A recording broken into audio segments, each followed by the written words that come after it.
About a year ago, I was able to attend an online demo by an artist I really look up to. At the time, I was working on another project and never really got the chance to make use of the influx of ideas and inspiration that I got from the demo. But now, with that project out the way, I can finally have a go at the character I thought of at the time. So, without further ado, I'm here to introduce the character who I've been pondering for way too long. The Selkie Herald. A surprising combination of words, but that was part of the exercise too. Taking two things that don't inherently go together and finding an interesting way to make them fit. I've always been fascinated by Selkies, so that was an easy jumping off point. The Herald part is harder to explain. Other than the demo was medieval themed and I couldn't really shake the setting from my head. Let's focus on the Herald part quickly. Officially employed to wave flags, dress in the silliest outfits you can think of, and carry messages, the Herald is an interesting role to give a character, both visually and functionally. I knew I wanted my character to carry messages for some sort of undersea ruler, maybe in an attempt to reunite an ocean kingdom that has been devastated by hostile forces like big fishing companies or even a battle with a neighbouring ocean. So I started with some sketches to get used to the silhouette and detailing. I think it's important to explore the real-world part of your character design before jumping into the more creative side. It's a good way to feel out if you're going in a direction you will enjoy and feel confident about.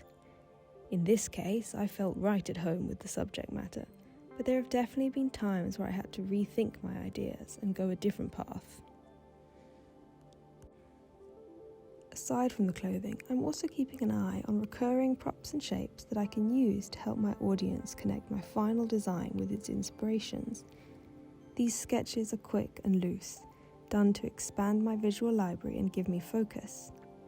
Throughout the rest of my design, I'll come back and add to them whenever I'm not sure about something. Although I did get a bit sidetracked trying to illustrate a fancy border, I was trying not to worry too much about my designs at this point. Sometimes it's quite difficult to force myself not to jump straight into the fun, but it's definitely worth it. I think you can tell I was a bit desperate to actually get to my character by the time I did. Usually my sketches are a lot more indecisive with back and forth on the posing. But this time I had so many ideas piling up that the gesture drawings practically drew themselves.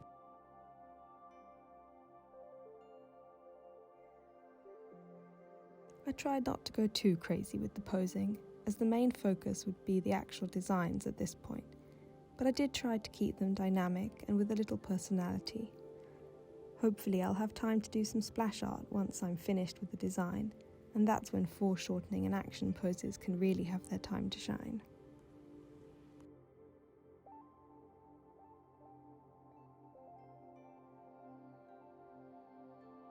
I did a very rough sketch over the top just to block out the general shapes I wanted for my different outfit explorations. Nothing set in stone at this point, but just a guideline for when I start refining. I will be fully transparent here and admit that I had a favourite design from the very start. It's one of the downsides of thinking about a character for so long. I had already done a lot of this process in my head for months and months, and while I usually would make an effort to ignore that and get through more explorations, at the end of the day, this was meant to be a fun personal project, so I let myself get away with it just this once. You will, however, notice I left that design till last, as a way to force myself to give the other designs time to win me over. It's only fair.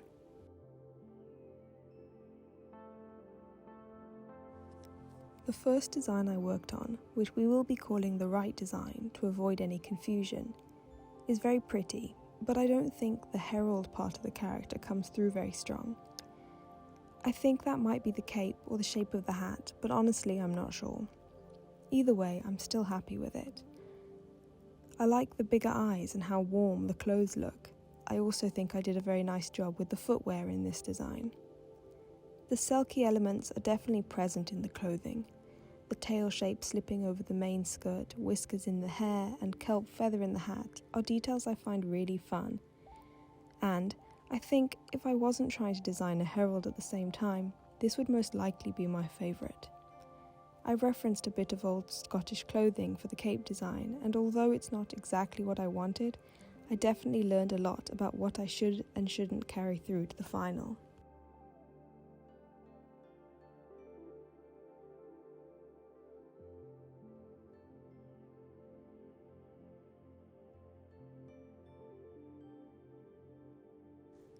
The left design is definitely a lot closer to what I think of when I hear the word herald, but I do think the Selkie gets lost a bit. Overall, I think it's the weakest of the three designs, but that doesn't mean it's bad. I referenced my studies heavily with this one, and while I think it was effective, it's not quite the right balance for me. You'll notice I carried the kelp and tail detailing into this outfit as well, although the main tail does get lost a bit. There is a sort of secondary hint at a tail with the kelp coattails, but it doesn't really feel like a Selkie coat. I much prefer the hat design and leggings here compared to the right drawing. There are lots of things in this design that I think I'll carry over to the final, but there's also a lot that I'll leave behind. Specifically, I knew I wanted my final design to have a stronger Scottish and Irish influence, which is what I focused on for the last design.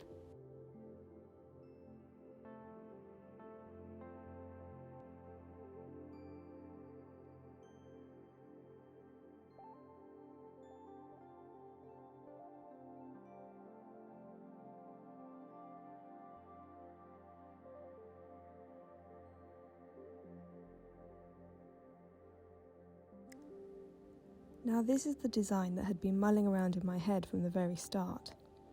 I found some lovely references of these old Irish ladies carrying fish, and the shape language and contrasting textures really caught my attention. I did some studies and tried to really capture the same sort of energy in this design, but with a slightly younger and cheekier twist.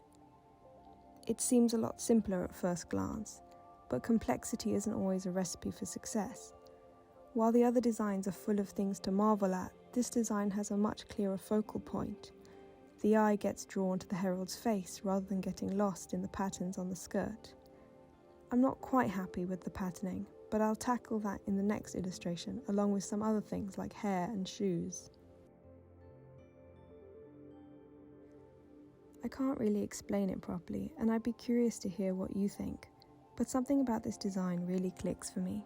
It's not perfect by any means, but I think that after I pull in some elements I liked from the other two, this could really be a standout character. Thank you very much for sticking around until the end, and I hope you enjoyed this process as much as I did. Hopefully I'll have time to finish my herald soon and show you all what the final design looks like. Until then, I'll just say goodbye and thank you very much for watching.